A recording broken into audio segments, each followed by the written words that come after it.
Alright, hello everyone. My name is Rpgthemute, and I will be running Fire Emblem Mystery of the Emblem today. Let me explain a little bit about this game, I guess, first, because I assume this game isn't that well known in the English community. This is the third Fire Emblem game, which is both, it's kind of weird to explain, it's like a remake and a sequel to the first game. Like, the first book is a remake of Fire Emblem 1, and the second book is at the time, new content, which is a sequel to Fire Emblem 1, and today this is just book 1, we're just gonna ignore book 2. So, I guess, not much else to say beforehand, so I guess we can, start. Okay, so we're gonna start in 5, 4, 3, 2, 1. The time starts on that instead of when you select the book for some reason. It's kind of weird. Alright. So, your first thing you'll see here is, the dialogue in this game is pretty much unedited from the original. Wait, can you actually hear my... Did I leave on my... Let me ask, did I leave on my alerts on accident? Because I just heard it. I'm not sure if you could hear that or not, just to make sure. I'm pretty sure I turned it off. I'm not sure what's going on there.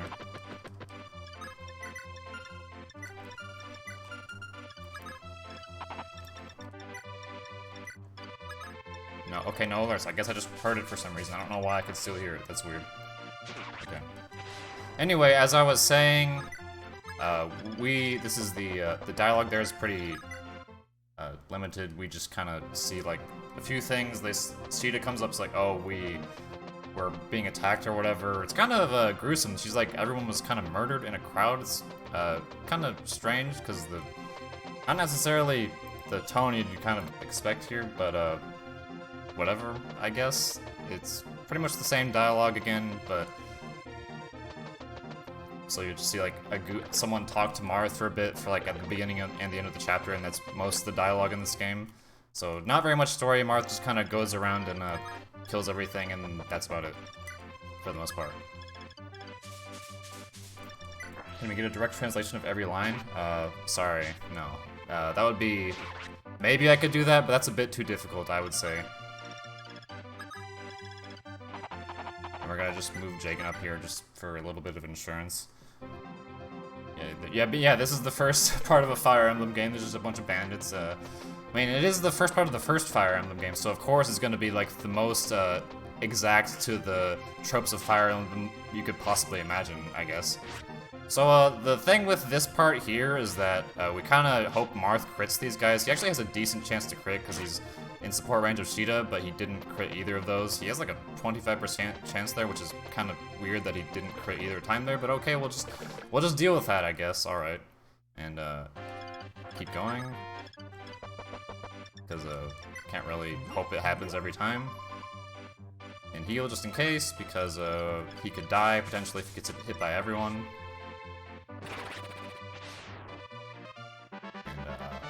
She's just killing that archer so the archer doesn't attack her instead.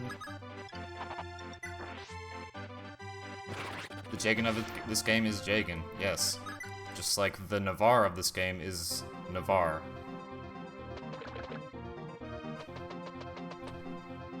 And kind of just hope he crits again. I'm pretty sure it's like 25, because enemies don't have luck in this game, so they don't have crit reduction. Like, it's not that their luck is all 0, it's just the stat doesn't exist. It's like a null value. It's kind of weird. But, because you have luck, despite that. Or your characters do. Go to heal again, just in case, and then we want Marth to kill all these guys, just for experience. There's a small chance we can get kind of RNG messed up, so we want him to have as much experience as possible because of that for something later. Every time I watch you play a game, I want to buy it. Wow, that's surprising. I have such an influence on your purchasing choices. Wow. So, okay, finally crit something. Thank you, Marth. Alright, this guy's definitely going to die, thankfully. Because he was already attacked, of course. And wait, will he kill this guy? Let's see. And Alright, cool. Thank you, Marth. Now we don't have to kill that guy next turn. And he already leveled up once, so we need him to level up at least twice, hopefully. We're going to this village, which normally has a Riff or Wurs, or I don't even know what his name is supposed to be pronounced as in English, but we get the vulnerary from there instead of Wurs, because he just doesn't exist in this game. And because the reason he's not there isn't because like they hate him or something, I guess, but it's just because this game is like kind of big, so they had to reduce the content in it, essentially. We're just gonna wait in front of the boss to be a little bit safer than normal, so that in case Sheeta misses or something. Wait, whoops, okay. So this game is like really big because of Book 2 and everything, and they decided they didn't have the space for like every chapter in the original game plus every character, so they're just like, let's remove the characters we don't care about as much, I guess. So they removed Wurs, who is not very useful, I guess. Well, he would be about as useful as a vulnerary, I would say, so not much lost for us here, at least, because we don't care about him. We don't really need him for anything, so we're... Good for us that there's a vulnerary instead, so we don't have to, like, move a character to heal us or whatever. And then this guy kind of just talks at us for a bit about how we need to go do things or something. I don't remember exactly. So, yeah, that's Chapter 1. Now we're on to Chapter 2, where we have to do a little, probably one of the most something, I'm not sure what I'm saying there. Some of the most inventory management we do in any one chapter in the game here. We deposit a bunch of items, then we give items that Sheeta most likely won't need, but we're giving them to her for one thing later in the Iron Lance, just in case she uses the Silver Lance too much. Might get a limited time product. I'm not even sure what we're talking about there, but okay. So Ogma joins us, and he kind of just like talks at us for a bit, and then he just kind of joins. That's a Fire Emblem one recruitment in a nutshell. Oh wait, I forgot to say that this game is the same as the DS Shadow Dragon. That's probably what most people would relate this game to, is that game, and I would assume more people have played that than either this or Fire Emblem 1. Of course, the main difference between this and that game is that this game is 5 chapters shorter, and also looks different. Oh, we got the good RNG with that, okay. Those Cavaliers there sometimes like move in a different position, and if they're in that position, it's a little bit nicer, I guess. I don't know what's going on there. There's like something spooky with why my alerts went off. I don't know where it came from exactly, because I don't think it was from my OBS. I don't know what that was. That was weird. So we recruit Kashim, and I'm going to call him Kashim because I don't know why they renamed him to Castor in English. I'm not sure what was wrong with the name Kashim to English speakers, but whatever. He's Kashim to me.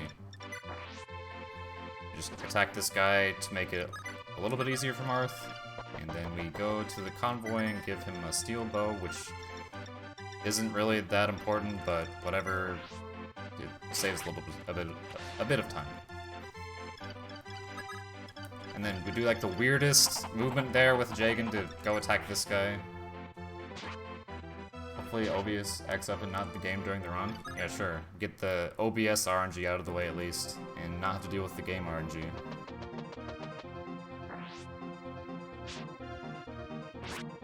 Well, Marth killed these guys. Nope, not killing that guy. Alright, well, at least he leveled up. Has like 25% crit. Well, it's more than 25 actually, because he attacks twice. I don't know how to calculate that exactly, but okay, alright. Okay, Marth. Alright. And that Cavalier deciding to attack Jagan, because better choice than Sheeta, I guess.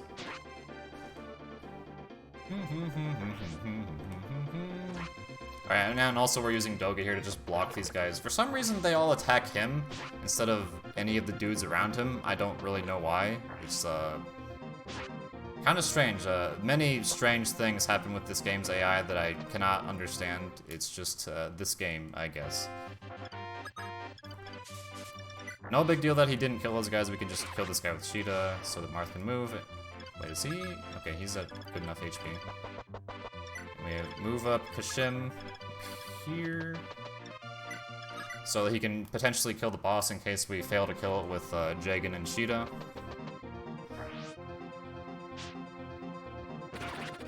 Okay, thankfully he killed that guy at least. Killing one guy, good job, Marth. Okay, Kashim taking damage, whatever.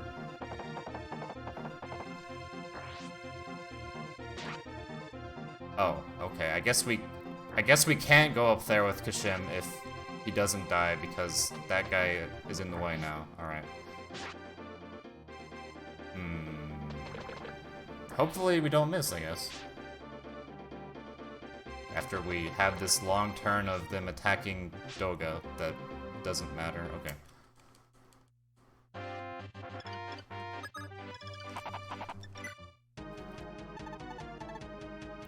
So this guy is like a palette swap of the first boss, he's just the red version of him. Okay, that's nice. So Sheeta only has to hit once if he crits there, so that's helpful. So don't miss twice. Okay, just no miss at all. That's even better. Because she can't be in support range of the Marth, so it's a little bit less reliable, but still fine. We can't put her in support range of him there because he needs to be that distance away so that he doesn't aggro the other guy standing there. We don't need to fight guys that we don't care about, so. There's the end of Chapter 2, and just Chapter 3.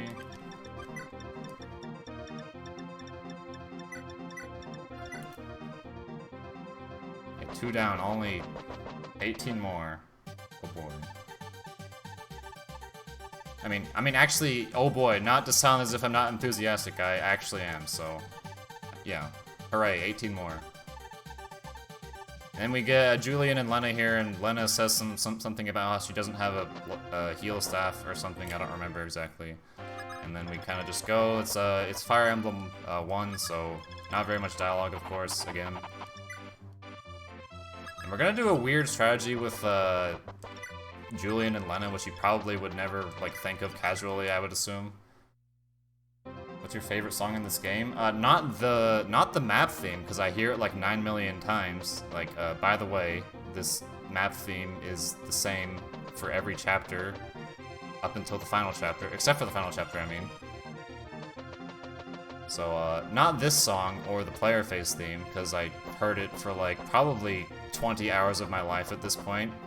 Definitely not my favorite song. I don't know what else would be favorite, because I don't... Actually, this is probably one of the weakest OSTs of any Fire Emblem game. I don't even know what I would say my favorite song in this game is. I don't know.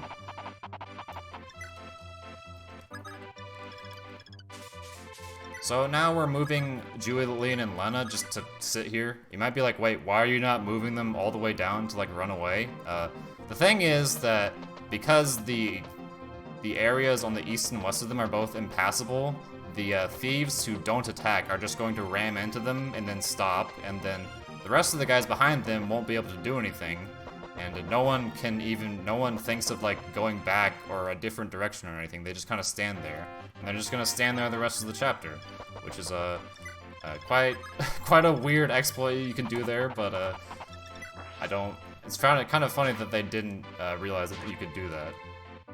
Well, this is 1993, so maybe that's why. FE1 Dark theme, what is that? Yeah, exactly, because in, like, in other Fire Emblem games, they'd be like, alright, let's go the other way around, which is, like, really far away, but they don't think to do that in this game for some reason.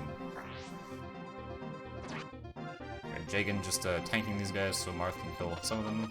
We're gonna keep trying to give as much experience to Marth, so to alleviate potential getting wrecked by the RNG later, if he's, like, has a little bit more experience than normal. So hopefully he can kill this archer, and he can't, or he cannot. Alright, never mind. He can if he hits both times, but missing means he doesn't hit both times, so he didn't. Just kill him next turn, I guess. So with the strength Marth has here, he cannot kill these guys, okay. So usually he needs to level strength at least once to be able to one-round these guys, but he did not, so he's just gonna not. And we'll have to... we'll just have to kill all of them slowly, I guess. Like this.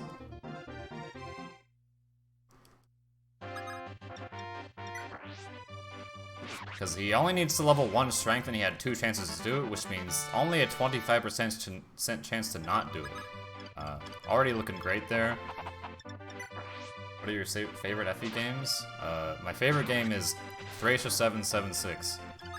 And this guy is probably going to run back to the fort there because he's low on health. Yeah, he is, okay. But we're gonna just kill him anyway because, for experience. Jagan kind of just needs to kill this guy for vulnerary.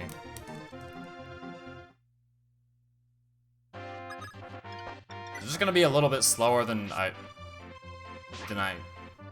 Okay, good thing you didn't miss again. That would have been, bad.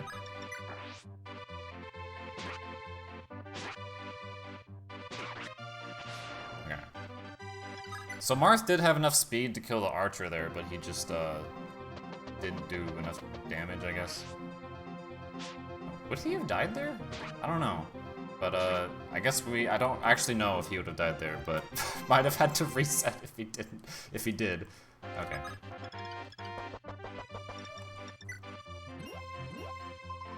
Hopefully is this guy gonna...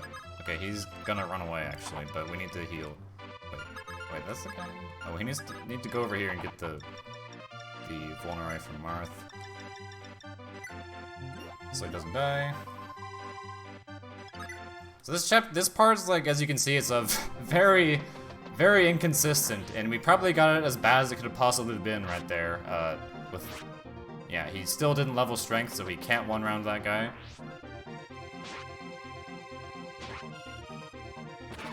Wait, what is my second favorite game of all time? I don't even know what are you talking about? Okay, there we got the vulnerary. So I want to hopefully get the boss kill with Marth, though, so that he gets all the experience. Don't miss again. Okay, thank you. Now we're just gonna go up and heal next to the boss, let he attacks us in enemy phase. So we got enough vulneraries for that to not really matter. Wait, what? Oh, he took... What am I doing? Of course, because Jagan had it. There we go. Let's see, how much damage is he gonna do to the boss, assuming he hits? And this guy's alright, you wanna die or something? He's like, I'll give it to you, I think. Alright, well, just wait again. He won't actually kill him in another round of combat, but you can hope. If he crits, he will, because, like always.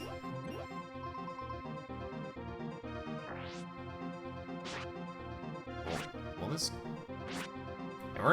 We could just attack him again, but that would give us a chance of death, so we're just not gonna do that. Alright. So we'll just sit here and heal again. Actually, we probably didn't even need to heal, but... Yeah, definitely guided my second favorite game of all time. Truly, because I said that at some point.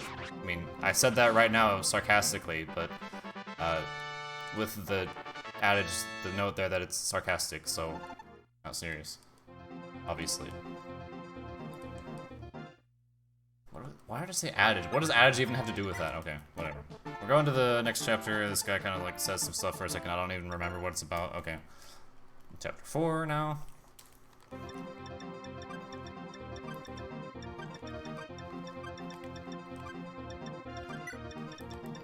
Get the heal staff for Lena.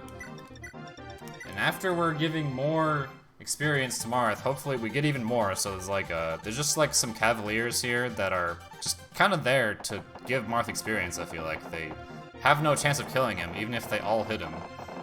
And yeah. So they're kind of there to give Marth experience, basically. What I think is the reason, at least. And he can just kill them all with the rapier, I mean, is the thing as well. Aside from the fact that they can't kill him.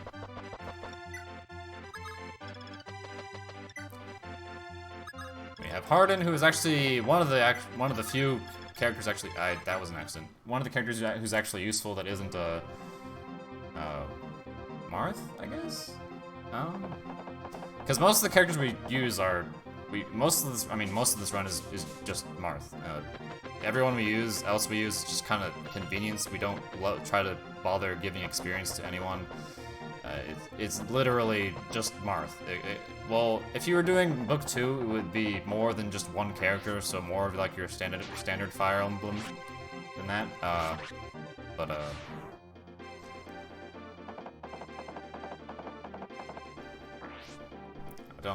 Still hearing that alert, I don't even know where that's coming from. Oh, did he level? I hope he's leveled strength by now, because if he doesn't level strength in like 5 levels, that's kind of bad. But we still probably can finish the game, even if he doesn't level strength a little bit, but it'll be a little bit difficult. And then this is Archer and this Knight. It's kind of weird, because this is one of the few games where there's actually like common enemies as Pegasus Knights. I feel like in most Fire Emblem games there aren't Pegasus Knight enemies, but it's weird that like the first game had them as enemies commonly, it seems like. I don't know what's going on there.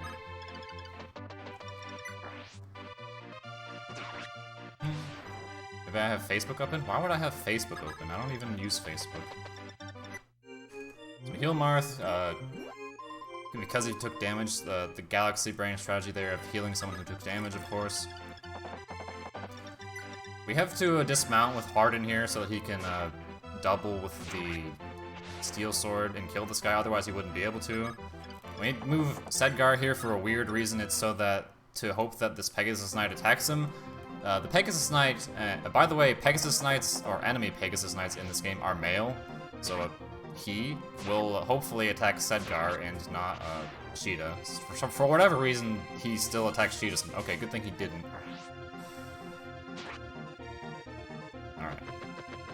And this Archer. I remember one time Sedgar got crit by the Pegasus Knight, which is kind of funny, but we don't actually care if he dies, thankfully. We don't actually care if most people die, except Marth, because, I mean, obviously you would care even if you were playing this game casually if Marth died.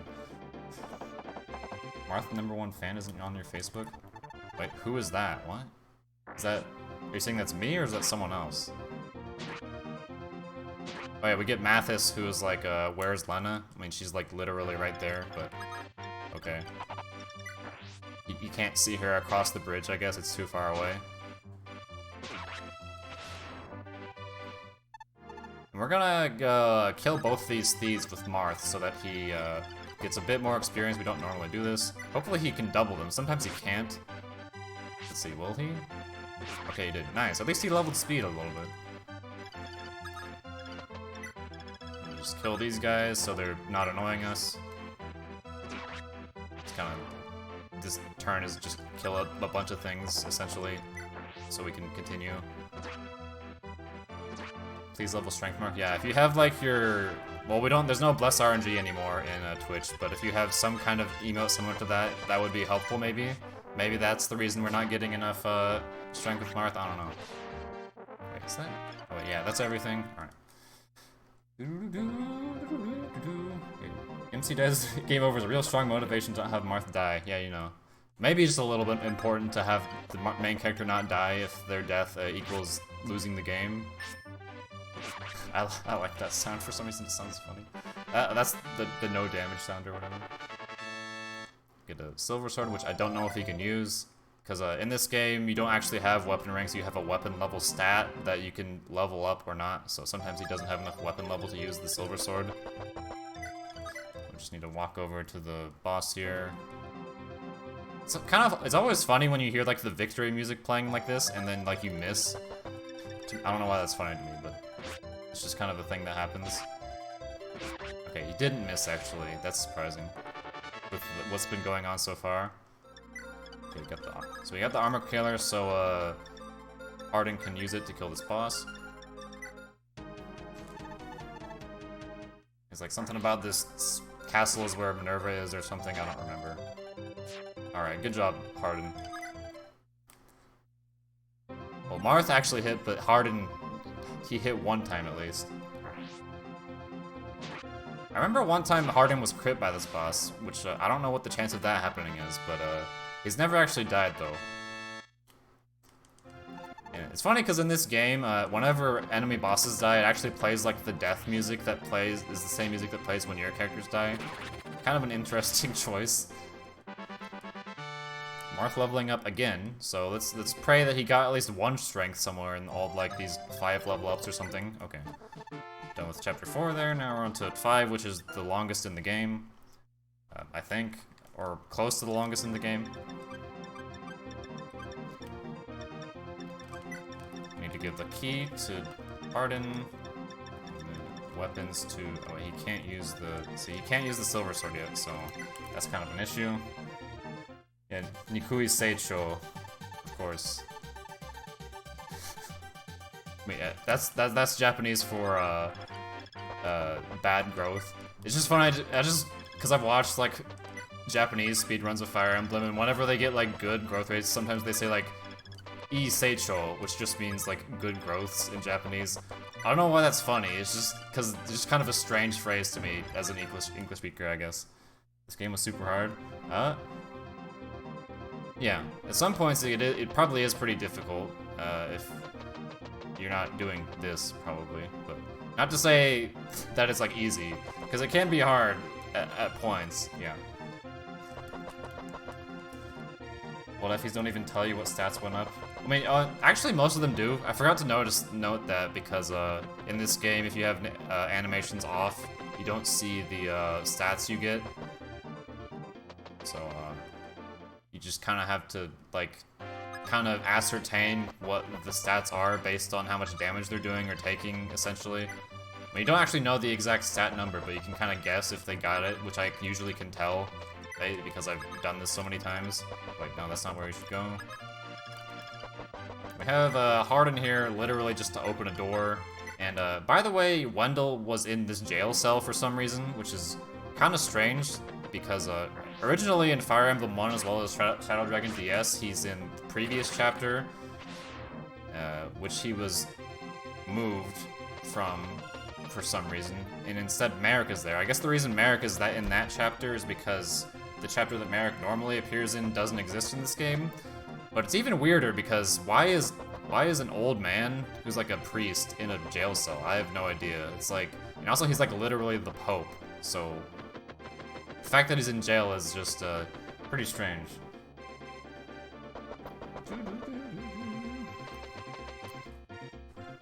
Wait, did he take damage? Okay, he did. So I need to heal him with Marth. Or not Marth.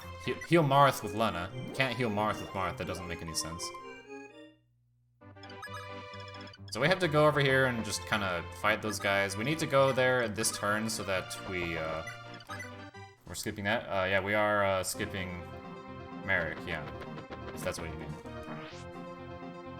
Sometimes, the reason I was really careful about how much experience he got is because if at this point he only has 22 or less HP and he never levels defense, he'll just die on this enemy phase.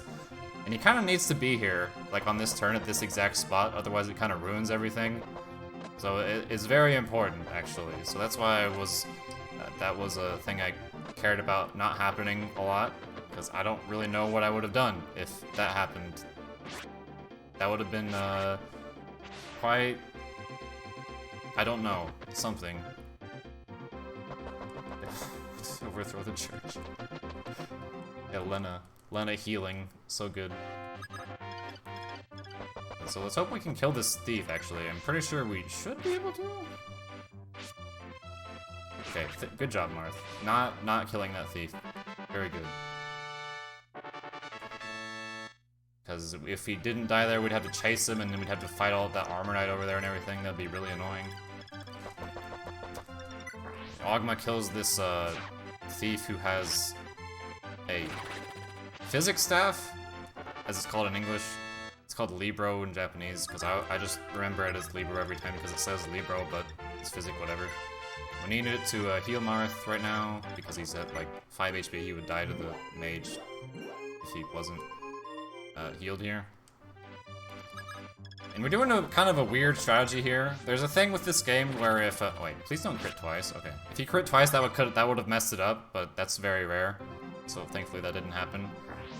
So the reason we have this archer here is so that with the game's AI, enemy healers just kind of move forward towards anyone who needs to be healed like that. So he's just gonna stand there and block everyone else from attacking like that. And the soldiers just kind of stand there and can't do anything.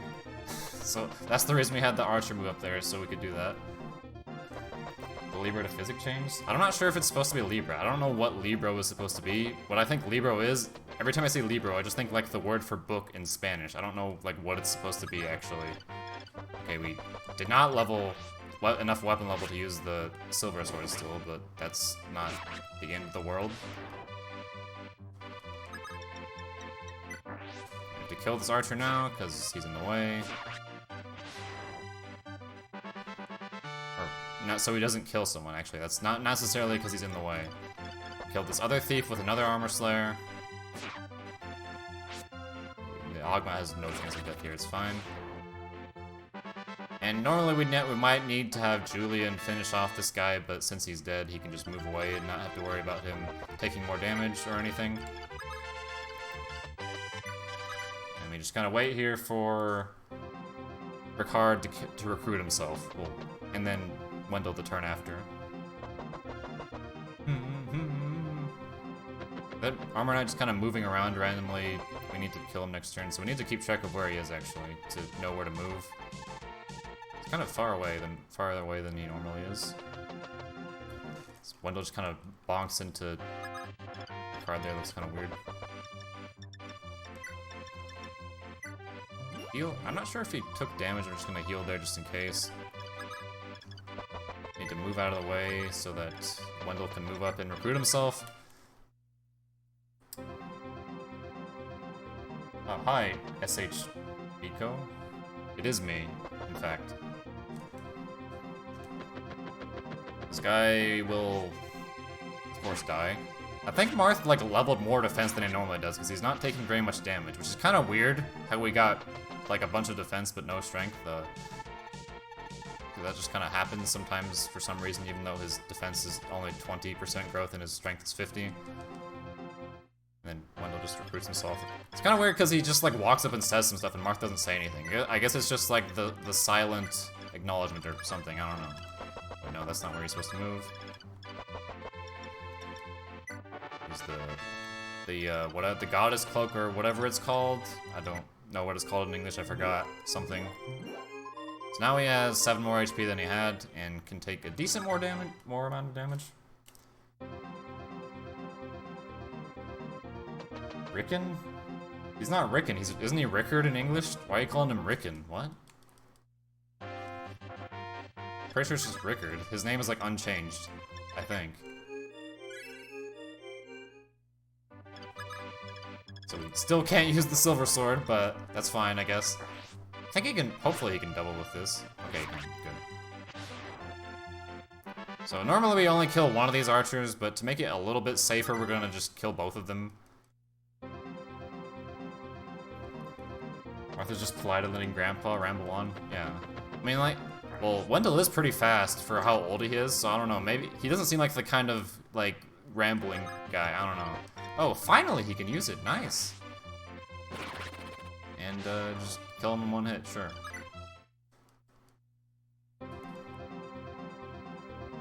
The mage doesn't really matter because they're only going to do, like, one... Okay, not even going to attack. Apparently Marth leveled resistance because normally he attacks him this turn. This guy's like a general in Chapter 5, which is kind of ridiculous. Did Marth even level strength at all at this point? I don't even know. I don't think that's not gonna kill in 2 more hits unless he crits, I think. There's like 2 million FE characters. Yeah, you're right. It's exactly 2 million. That's correct. It's like you multiply the average amount of characters in the game about 40 by 16 that equals 2 million. I hope that mage doesn't heal him. Okay, he is. Alright. Thank you. Alright, this is nice. This is definitely something I want to happen. Alright. to heal him first before we attack the boss again. We have Elena to heal him again. I'm not sure if I should attack him again this turn. I'm a little bit scared that he'll die if I do that. Actually, I have Lena there, so it should be okay. That's when we're kind of getting low on Armor Slayer. Okay, he will kill him here. They're gonna make an FE Suicode. Get the 108 Stars of Destiny and Fire Emblem. Oh lord. I mean, I think Fire Emblem 12, like the remake of Mystery of the Emblem, has like 60 or something characters. So we're like, it's like halfway, a little bit more than halfway to 108. So it's a little kind of close, I guess. Finally done with this chapter. Dear lord, that's a long chapter. And then Nina gives us the Fire Emblem or something. I don't remember what she's talking about again. Something, I don't know. We get the Fire Emblem, which lets us open chests, but we don't actually care about that because we don't actually use it in this run for anything. Sheeta, Kashim, Wolf, Wendell.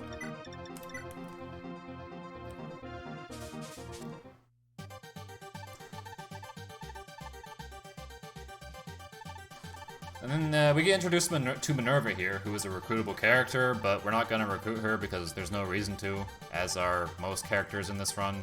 We kind of just get characters when the game gives them to us, but otherwise, if it doesn't hand them to us, we don't really care about them. And, wait, does she... Okay, she has enough Silver Lance uses. She definitely has enough. That's far more than enough.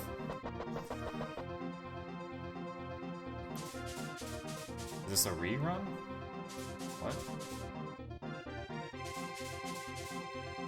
Oh wait, that's next chapter? Oh no, yeah, we're not warping yet. That's next chapter. We warp in the really long chapter, or not the long chapter. The one with the 9 million dudes that move on enemy phase. Wait, no, that's not there.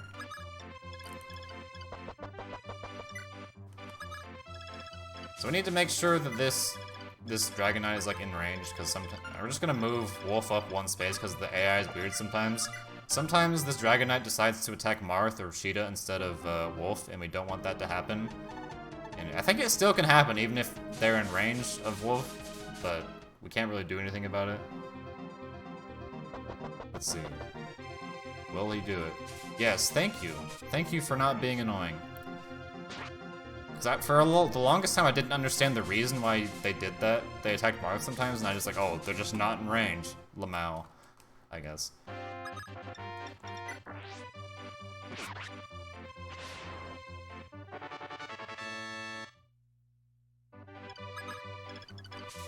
Kill this Javelin Pegasus Knight because can't deal with Javelins on enemy phase, obviously. Maybe kill this Dragon Knight because... so he doesn't waste time attacking us and maybe killing someone that we don't really care about, like Wolf or Kashim. And also Marth and Sheeta can't really kill that Dragon Knight very well, so... better that they are there, because they have bows and also magic in case the bow guys don't kill them. Wendell can probably kill them.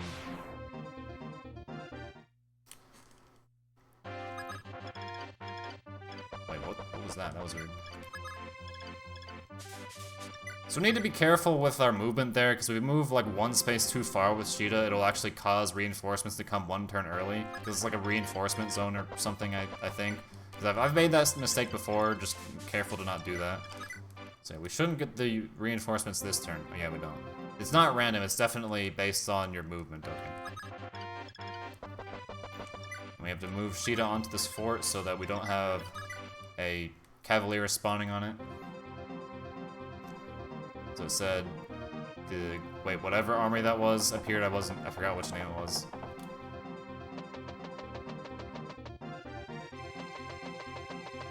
We just kind of walk. And then we have, first before we attack the boss, we move Sheeta over here to give Marth support. And that is actually pretty helpful too, because it increases Marth's crit chance by 10. Well, will he kill him? Nope, he's just gonna miss. Thank you, Marth. Oh, that is, not good, but we can heal him at least.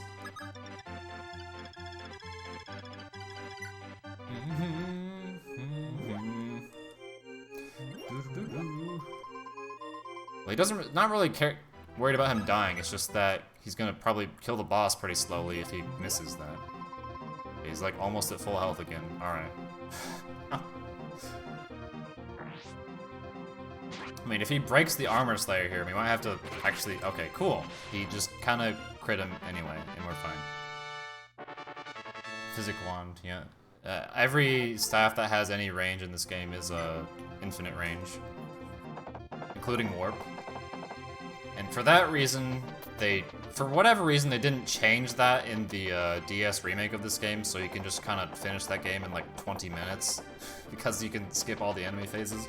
It's basically sort of the same as this game, except faster, because it's newer. And there's more chapters even. He's not even gonna... Okay. Almost would not have killed that guy if he didn't crit, because no strength. Nice. Alright. And then this guy kind of talks to us a bit about some info dumping stuff. I don't even... Something about people... Yeah, it's like some history about the lore of the game or something. He tells us about the Falchion, which we're not gonna get and we don't care about, but it's the thing that exists. This is like the longest thing in the game. One of the longest, I think. I might have said that before, actually. I'm not sure. Because I feel like I say that this is the longest talk in the game when it like lasts more than 2 seconds.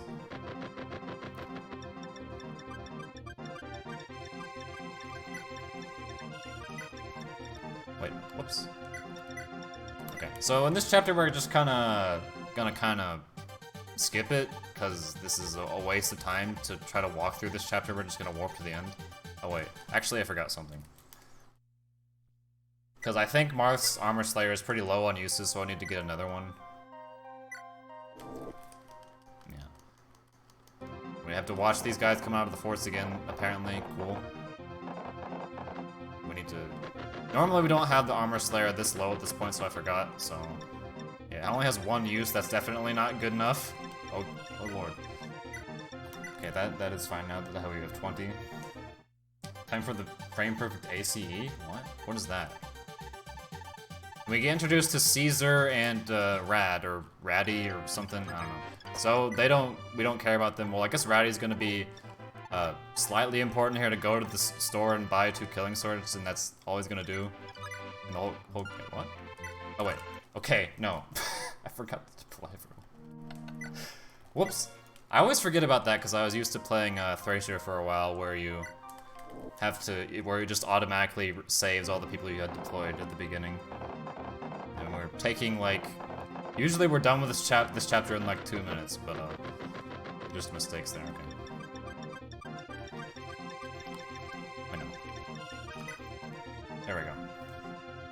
It's like, wait, why is nobody here? Where's everyone at? Oh. Okay, get 2 kill swords again, thank you. Or there are I just call them kill sword because that's what it says there. It's literally just kiru sword, soldo, but it is killing edge or killing sword in English. I don't think they ever translated it as killing sword in English. That sounds kind of dumb in English, so probably not.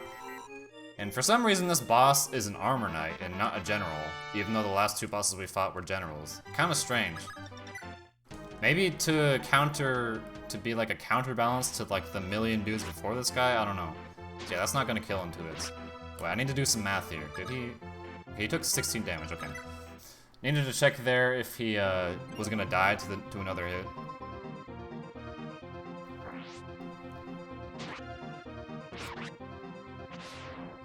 Imagine actually having to do math. And this guy's like a Grania Bonsai, which Bonsai is like long live or something, I guess would be the translation of this. Oh yeah, the reason we warp skip this chapter is because there's like literally 0 reason to go over here and mess with these guys. It would just be kind of a waste of time. And then we watch 18 guys move, and that's the rest of this chapter. We just kind of have to sit here and wait.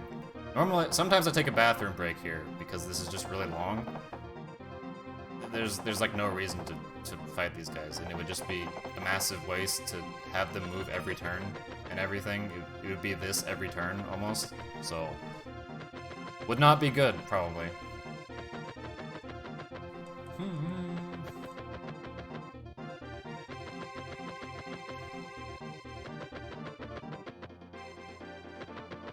I don't even know if Marth leveled strength at all at this point. I hope he leveled it at least once. I'm pretty sure he leveled it at least once, but not a very good amount of strength so far.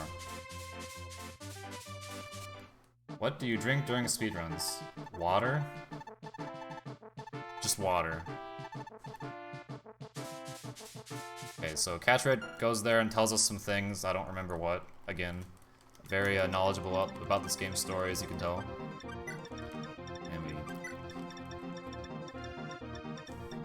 give... Okay, Marth already has the Armor Slayer, so we're good there.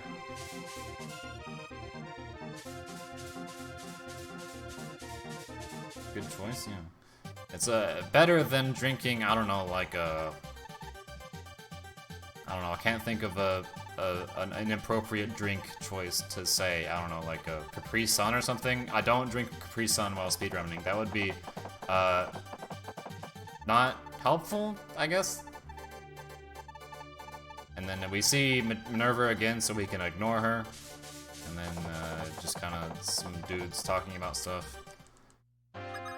Go up here and use the, Goddess statue with Marth to increase his luck by 4, which plays a part later in the game where we use the Devil's Sword.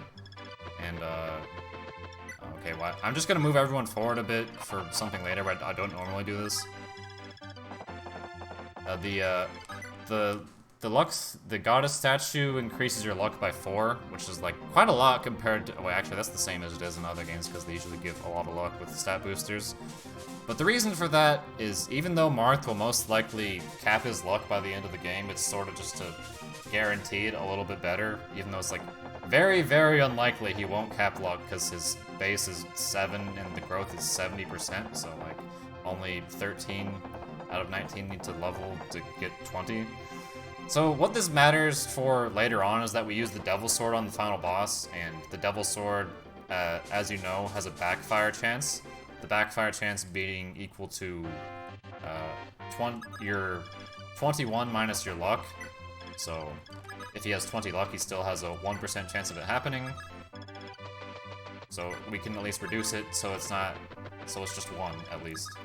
Even though it'll probably still be 1 even if we didn't do that, because he always levels luck basically. Well, not always, but 70% is pretty good. Problem with sodas, depending where you live, it can be pop. Yeah, that's the American thing, is that people call it Coke for some reason in the South. It's like, wait, I can't think of a good analogy to say why I think that's silly, but like, it's like saying, can't think of anything.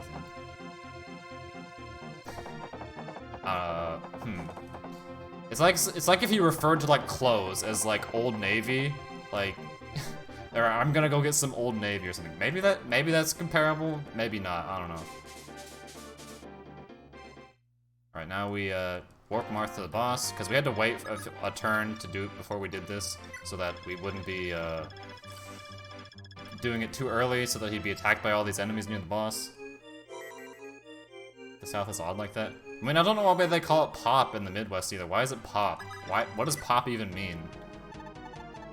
It's soda. That's the actual name. Okay, that will maybe kill in one more round, I hope. Have to heal him just in case. Sure people order soda water sometime? Yeah. Papa's my grandpa. True. That can be a way to refer to your grandfather. Soda describes pop, therefore pop is the true noun? Sure. Okay, he did actually kill the boss, thank you Marth. Sometimes he doesn't, but didn't happen this time at least. I always think that's funny, how it plays the death sound when enemy bosses die. I don't know why. It doesn't do that in any other Fire Emblem game.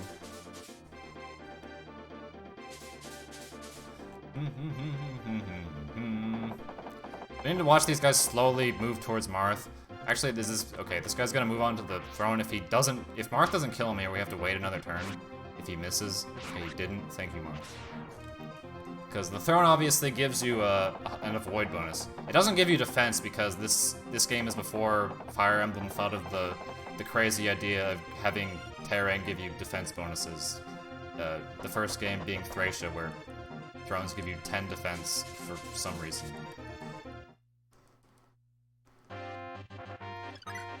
So we need to go here with Hardin to kill this thief who has the Levin sword, or the lightning sword, or whatever you want to call it. It is Levin swords just use lightning anyway, so it's basically the same thing. And we need this for next chapter to just kill the boss in like one turn and end it quickly. Wait, what is the... Okay, the next chapter is 9? Okay, just making sure. Like, where are we for a second? Alright, 9. Alright. Here, this chapter is gonna be really fast. Just gonna do like one thing. Give Cheetah, give the kill sword to Marth here, wherever that is. Okay. No, that's not Cheetah. Get the Levin sword, and then this kill. No, that's not. That's Marth's. Oh, wait, where's the other one? Okay, there it is. So what we're gonna do is Cheetah's just gonna fly up there, dismount, and then attack the boss, who will... I've never seen dodge anything, so I'm pretty sure it can't happen, or it's just really unlikely. But she's just gonna go up and kill the boss, and we're just gonna seize, warp him and seize, and that's the whole chapter.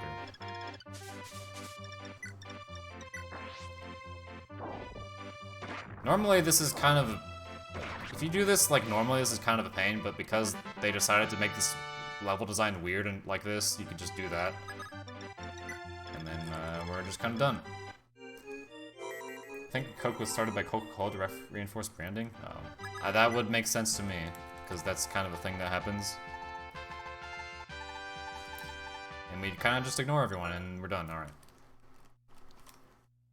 And this chapter is pretty similar to the last one. We're gonna save just in case, but normally I don't, because the only time I've ever seen I've ever seen anything go wrong here is that I just didn't do enough damage to the boss, because you kind of just only kill the boss. And we have our friends here that we mostly don't care about, except for Boa, who are in prison. I don't know what the reason is, but they're there, and for some reason the enemies attack them while they're in there, so why would they put them... I mean, I guess the reason they attack them is because we're attacking them at the same time, so like, oh, we're gonna kill the prisoners if you attack or something. But, that's really not a problem, because we're gonna finish the chapter before that even matters. We're just gonna kind of just warp here, and, kind of some weird design, because there's not really any enemies around to stop us here. Kind of just go in front of the boss and kill him, and no other enemies here to attack us, because those guys next to the boss don't have any weapons. Don't forget to move the guy in the cell. What? Sim, no. There's no reason to move them. It wouldn't do anything, even if I did that. I mean, but for reference, that's someone who's joking because they run this game. But why did the archer move? They didn't even do anything there. Okay. I don't understand the AI sometimes. So I don't even know. This is so strange to me because this guy just kind of throws a javelin through a jail cell. That makes sense apparently. Oh wait, that was Shadow Dragon? Oh yeah, that's a different game. Oh, so you weren't joking, you were just wrong. Okay. Which is fine. There's nothing wrong with being incorrect sometimes.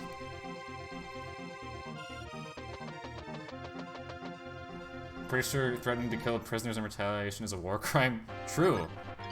Dang, imagine the enemy committing war crimes in a Fire Emblem game. That would never happen. Oh wait, we get the Parsha that we don't care about, because Marth can't use it. Marth not a known bow user, unfortunately. We get Boa, who is our next character we actually use. We get the because he can use staves, and we trade the warp staff to Wendell here because if Lena uses it here, it's a bit dangerous. So better that he uses it here because she will actually just kind of die. The AI is kind of weird here. It's like in Lena's in the position where she starts, the sniper next to her doesn't attack for what's SFC? Super Famicom. It's the Japanese version of the Super Nintendo. Or Super NES, whatever you want to call it, I guess. They're just called different names for some. Well, the reason that it's a different name is because like Famicom means it's an abbreviation for family computer, like Famicom. So that obviously doesn't make sense to an English speaker. So like, oh, let's make it something else. I mean, well, they made that name for the NES, not the Super Nintendo originally, but whatever. So this is gonna be a bit shaky here. Sometimes we have some trouble with this boss, so okay. Especially if we miss, we do. Alright, good job. Well, at least we can heal him. Because there's kind of a few things that can go wrong in this chapter, and let's just hope that doesn't happen, I guess. I mean, we already had something go wrong. And, okay, he's almost full health. I'm pretty sure he should be okay at that health. Okay, he's almost at full health again. That's pretty bad. Okay, at least we dodged that, I guess. Or maybe... Okay, no crit. He would be dead there if the crit would. Can we... Sometimes that sniper kills Harden, or not Harden, that's Jagan. Why would I think that's Harden? Okay. Should I just... Okay, I'm just gonna reset there, because that is not good.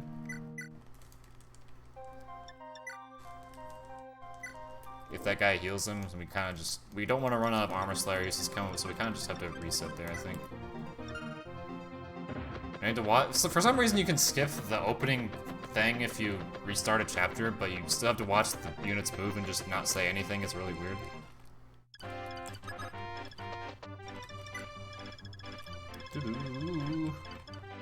Hopefully we get a little bit better orange. What's your favorite fast food? I don't like fast food, so none, I guess.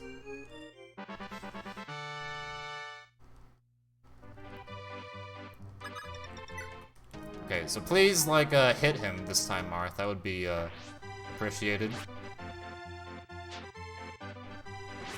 Okay, that will probably not be a kill next turn unless he crits.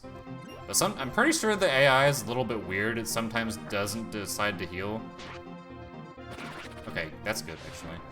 So now we just need to hope that he doesn't die on enemy phase. That was a weird flash that just happened. That was, like, I don't even know what that was. I think that was, like, the converter doing something weird. I don't know what that was strange. Speedrunner, no, like, fast? Well, unfortunately, I can't go fast there if he doesn't kill the boss, so that's, sad, but, just kind of do what you want, I guess.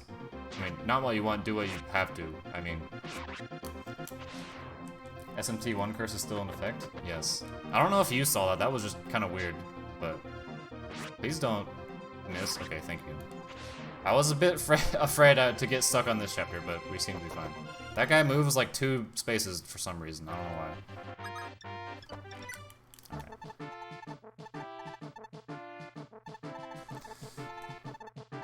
And then, done with one of the more shaky chapters there, at least. We get another chapter where we do essentially the same thing. We could just kind of warp Marth to the end. Don't say that. Oh no. Don't want the curse to be in effect. And then Garneth is just kind of there, but we don't care about him because he's not going to do anything to us.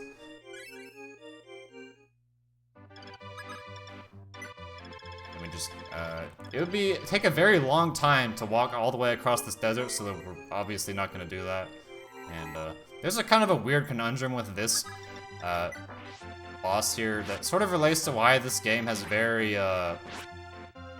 inconsistent, I would say, times for when you do it, because you can lose, like, you can save like 2 minutes here or lose like 2 minutes depending on your luck, and there's nothing you can really do. It's kind of the nature of this run because, like, you kind of just need to depend on Marth, like, being good or, like, randomly being lucky sometimes, and if that doesn't happen, you just kind of lose a lot of time. So that's why the time in this game is very variable. Like, my sum of best for this is like 106 or something, which is 20 minutes less than the world record or something. Also, this boss, we attack the dragon because he sometimes moves onto the throne and we can't seize because of that. We don't really care about the actual dude on the throne because the dragon's harder to kill. But for whatever reason, they just decide to not move on the throne sometimes, and we can just seize anyway if that happens. I think the reason for that is because the game's AI doesn't care about terrain if it's a flying unit, I think. So I guess where it moves is just random. When they remake this for the 4th time, you will be able to? You'll be able to what? They only remade it 2. Oh, good, we got the good RNG. He just decided to not move on to the throne for some reason. Okay, cool. So we're just done. So finally, good RNG. Well, and I guess we haven't had, like, the worst RNG. It could have been a lot worse, I guess, because Martha's got good defense at least.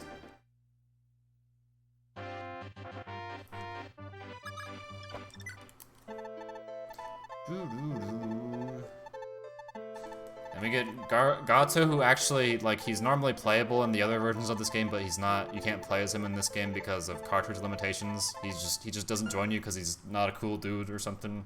Even though he doesn't join you in Book 2 anyway, for some reason. No, we don't deploy Jake in here, never mind. We're doing the crazy new strat. Actually, it's not crazy at all, it's just like a small thing that you won't really be able to notice. So in this chapter, we kind of use Cain and Abel, which, if you remember, like an hour ago, we had them deposit their items so that they wouldn't have any weapons right now.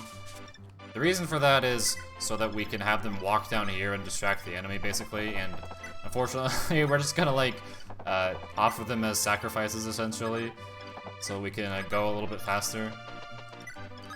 Because otherwise, these dragons have a good chance of killing Sheeta, or whoever.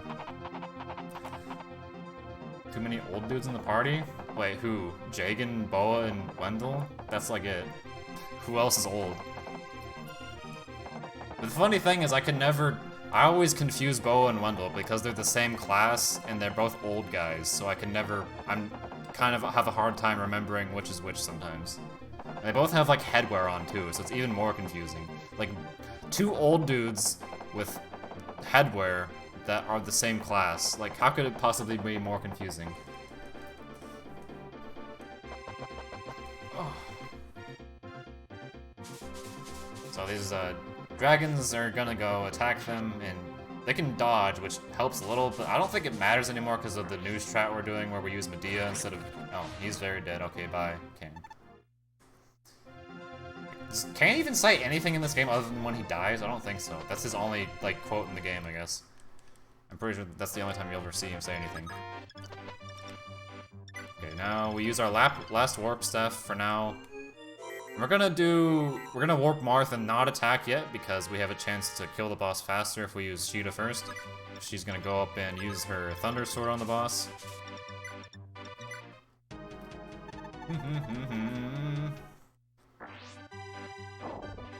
So if she crits 2 times, okay, she did not, but whatever, cool, I guess. She still should be able to kill the boss. Okay, we definitely will if you crit there, cool. Probably she would have crit earlier, but okay. We have to wait another turn to seize now, though. It's very rare. I've only actually had it happen 1 time where Sheeta crits both times there and just kills the boss outright, and you can just seize immediately. It saves like probably 1.5 minutes. It's pretty cool if that happens. Abel has a bigger role in Book 2. Oh yeah, he does. I feel like he's also not... I've never actually used him in Book 2, because he, like, joins like, at a weird time. I don't know. So they're just kinda... Abel and Cain are both kinda just gonna die. And, maybe Abel will survive. We'll see. Wait, what? Oh, I guess that guy sometimes attacks Marth, but he's not here because he can't do any damage, because AI in this game just decides to not attack you if they can't do any damage. Which is good for us, I guess, because we saved, like, 2 seconds from that, I guess. Best FE? Yeah, this is a pretty good game. It's not my favorite game, but it is I do enjoy the aesthetic of these the Super Famicom Fire Emblem games. I definitely enjoy this aesthetic more than the DS remake, which, in my opinion, is very ugly. Probably the most ugly Fire Emblem ever has been. Which is, I guess, saying a lot, because the character designs are generally pretty alright in Fire Emblem. And then we're just done. Okay. No problems there. We had Medea there instead of Jagan, so sometimes if Jagan's deployed, they'll attack Sheeta and she'll just die. But since we have Medea, they'll focus her, but you didn't see that actually happen. Wait, we need to get Ogma too. Whoops. Ogma and Sheeta. Okay. Wait, no, we don't need to do anything here. We're just good. But there, in that point, if she could have died if Jagan was deployed. And for some reason in this game, whenever there's a dragon boss in the chapter 3, you have to watch them transform at the beginning to be cool, I guess. It's like, wow. Sounds like a cat kind of to me, I don't know.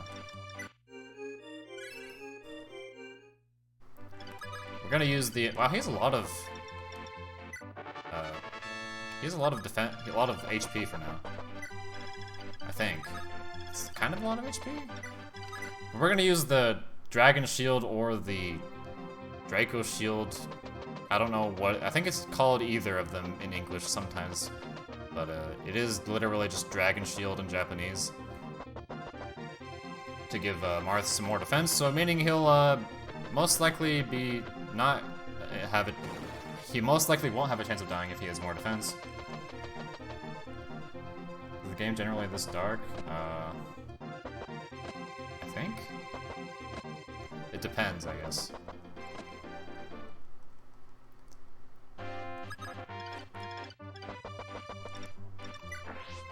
Will he kill this guy? Let's see. I think no. Nope? Okay. That is sad. We'll have to sit here for like a little bit longer if he doesn't kill that guy, but it's not the end of the world. It's probably on Switch too. Yeah, I feel like it looks kind of different on the Switch version from what I've seen.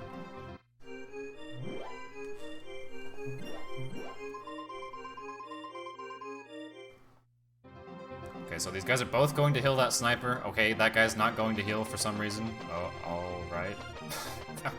Okay. Because normally the guy with the other healer there had what do you call it? It's called Fortify in English. That he normally uses to heal the sniper if Marth doesn't kill him. Okay. Yeah, we definitely have a lot of defense there if we only took 3 damage. Okay.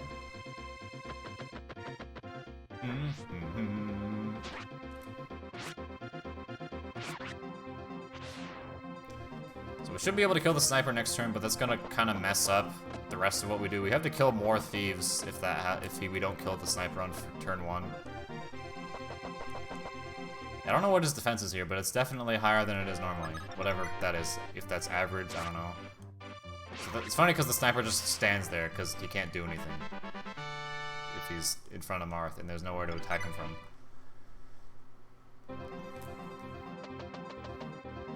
Oh, attacking from one range, alright.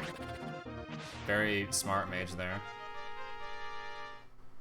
Oh, the item broke, but doesn't really matter because we have other weapons.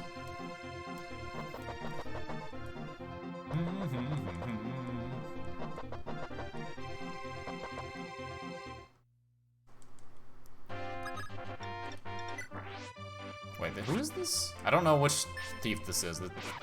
I don't know what they drop. I have to keep track of what they're dropping for once because they normally don't. Okay, didn't give me anything. I don't know what they dropped. Something.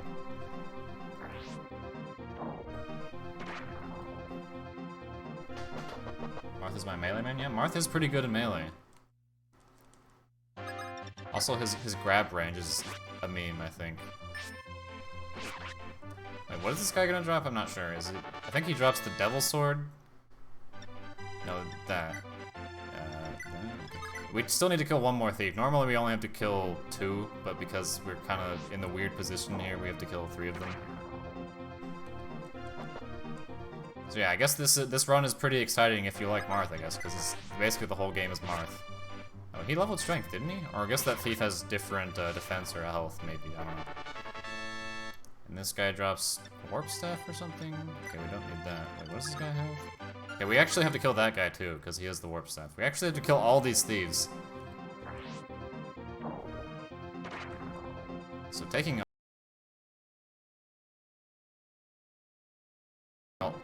bit longer than normal because of that, because we couldn't kill the archer in 1 turn. For some reason, it makes the movement order different if that happens, I guess, of the thieves. What are we depositing? That and that. Okay.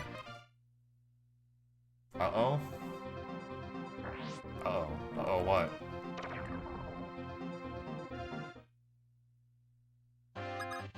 And we go over here and just, wait, no, actually not there. Equip the Dragon Slayer and then use this to increase his skill so he has a better chance of hitting and critting. Then we heal Marth. Actually, we probably didn't need to, but whatever, just to be safe, I guess. Buffered? Oh, buffered for a second? Okay.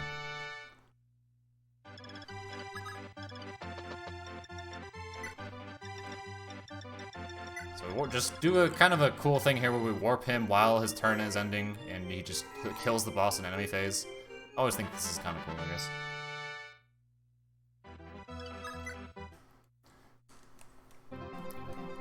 This guy misses a lot, so I don't really think he's usually a problem, but should be okay. Yeah, it's definitely okay.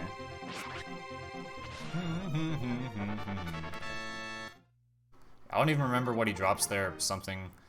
I guess I should have explained what that says there. It says obtained item.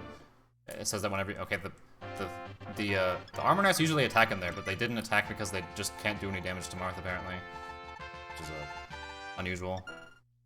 Getting the all defense but no strength build, I guess. And here we need to give Sheeta a bunch of random items in their inventory so that she can deposit some items later when she kills a thief. And here, this is the chapter with Tiki. But unfortunately, we're not going to recruit her because, as you can see, we didn't recruit Benutu, which you need to recruit Tiki. So we just have to kill her. That's the only way to continue. So, unsurprisingly, recruiting Benutu to go over, walk all the way up here to talk to her is very slow. So we're just not going to do that. Unless there was like, I mean, you would have to talk to her with Benutu if you were doing like an all recruitment run, which people have done. Not in English, but people do it in Japanese a lot. Like the recent Japan and RTA and Japan Marathon, they did that run where they have to have everyone alive at the end and also get the Falchion. Which is like about 45 minutes longer than this run, because you obviously, like, recruiting everyone takes longer, and also getting the Falchion, because we don't get that in this run. Or Falchion? Falchion? I don't know. It's like Falchion in Japanese, so I don't know what exactly it's supposed to be pronounced as.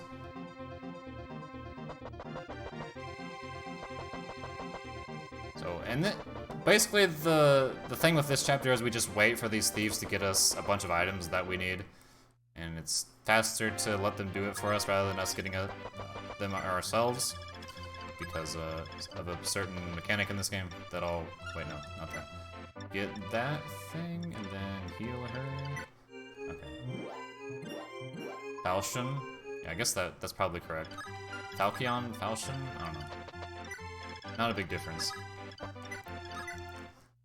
So, for some reason in this game, whenever you kill an enemy thief, they drop, well, any enemy that has items. They drop every item they have as opposed to just the last item they had. Is the opposite of most Fire Emblem games, where you... Wait, that guy didn't attack for some reason? He normally does. I guess he just didn't because there was no space. That was weird. Because normally that hero walks up and attacks. But, that's fine, I guess.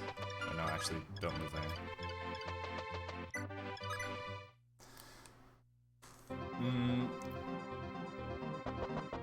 They drop every item when they die, so it's helpful for us so we don't have to care about, we don't have to care about getting the items ourselves if they can just get them for us. It's a bit faster. Which is kind of weird, I guess. It feels like it's kind of... It basically rewards you for not caring about the thieves, essentially, if they just drop every item when they die.